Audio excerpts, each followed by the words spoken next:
नमस्कार मित्रों,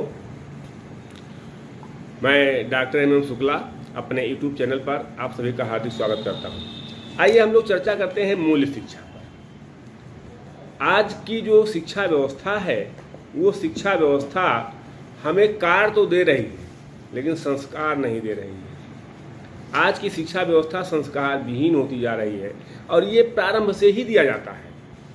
प्रारंभ में हमको याद है, हम लोग जब कक्षा 4 में 5 में पढ़ते थे तो 4-5 में जो हिंदी की किताबें हुआ करती थीं उसमें एक जो शुरुआत पाठ कविता का होता था, मुझे याद है कि माँ अपने बेटे को कैसे सुबह जगाती थी। उसको एक कवि ने 4 पंक्तियों में व्यक्त किया था। मैं आपके सामने उसको प्रस्तुत कर रहा हूँ कि एक माँ का चित्र बना हुआ है, बेटा सो रहा है उसका चित्र बना हुआ है, सुबह का माहौल है, सूरज की किरणें निकल रही हैं, बढ़िया झोपड़ी बना हुआ है और जो है पेड़ पौधे लगे हुए हैं। उसी बीच में माँ खड़ी है और बेटे के पास और जगा रही उसको कवि ने कैसे अपने पंक्तियों में उद्गीत किया है। आप देखिए उसको कि उठो लाल अब आंखें खोलो। माँ कहती कि बेटा उठो अब आंखें खोलो, उठो लाल अब आंखें खोलो, पानी लाई हूँ मुंह धो लो, अब बीती रात कमल दल फूले, उनके ऊपर भंवरे झूले।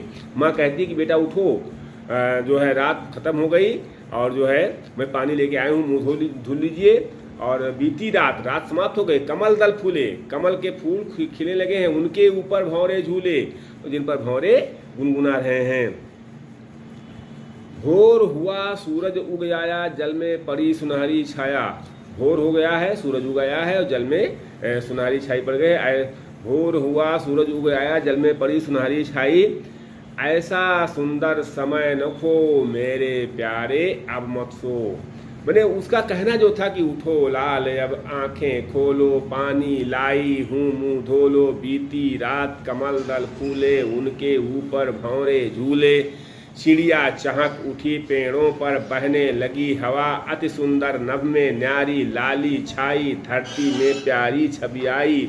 भोर हुआ सूरज उग आया, जल में पड़ी सुनहरी छाया, ऐसा सुंदर समय न खो मेरे प्यारे अब मत सो। मैंने किस तरह से माँ जो है बेटे को जगाती है कि सूरज निकल आया है, सूरज की किरणें जो है धरती पर आ रही हैं और अभी ऐसा सुंदर, इतना सुंदर समय को आप गंवाइए मत और उठिए। तो उस कविता का एक भाव होता था, उस कविता का एक सार होता था, जिसको पढ़ाने का तरीका अध्यापकों का जो होता था, अच्छे ढंग से पढ़ाते थे, बच्चों को समझाते थे, बच्चों के समझ में आता था।